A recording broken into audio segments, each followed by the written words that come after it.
Assalamualaikum warahmatullahi wabarakatuh. Pada video kali ini mengisahkan sejarah lahirnya Partai Komunis di Indonesia PKI. Tapi sebelum melanjutkan menonton video ini, mari bangun channel ini dengan menekan subscribe dan like juga lonceng notifikasinya agar menjadi sarana dakwah dan amal jariah buat kita semua. Amin amin ya rabbal alamin. Partai Komunis Indonesia PKI adalah partai politik yang dibentuk pada 23 Mei 1914. PKI sempat menjadi salah satu partai terbesar di Indonesia sebelum akhirnya dibubarkan pada tahun 1965. Setelah itu, eksistensi PKI juga dilarang pada tahun berikutnya.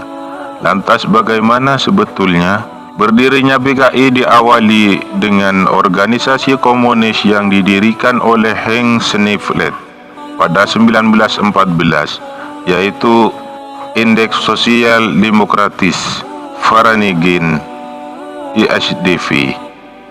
Pada awal pembentukan ISDV memiliki 85 anggota yang berasal dari dua partai sosialis Belanda, yaitu Partai Buruh Sosial Demokratis dan Partai Sosial Demokratis yang bergerak di Hindia Belanda. Sneevliet mempunyai sebuah misi untuk menanamkan paham Marxisme Komunisme terhadap perjuangan nasional Indonesia.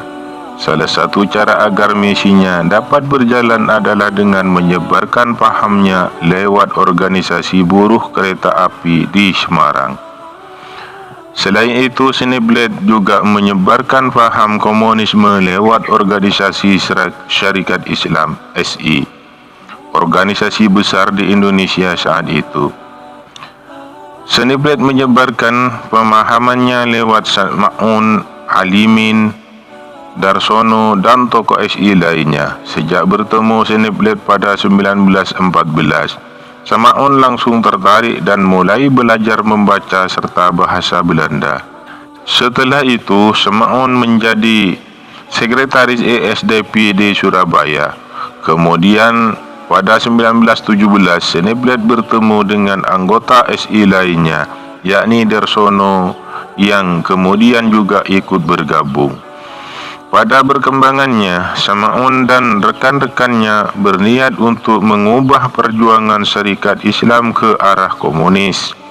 Namun hal ini tentu tidak langsung diterima begitu saja oleh anggota SI lainnya, hingga akhirnya timbul perpecahan.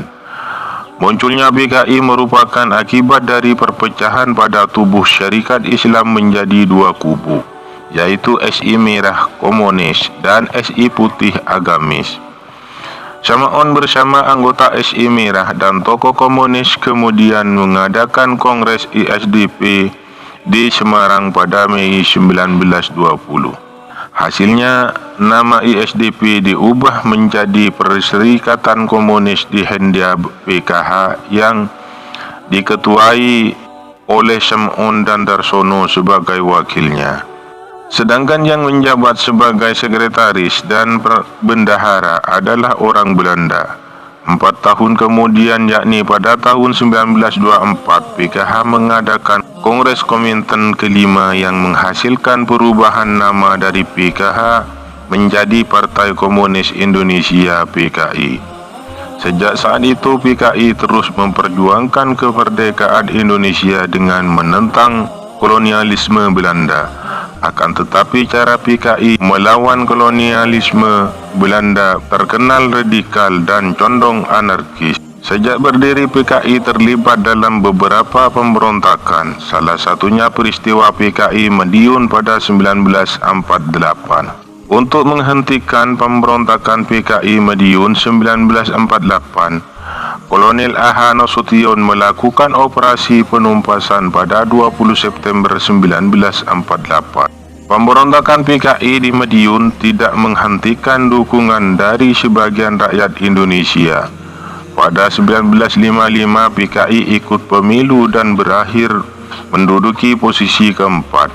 2 tahun bersilam, Partai Masyumi yang merasa tersaingi menuntut agar PKI dilarang.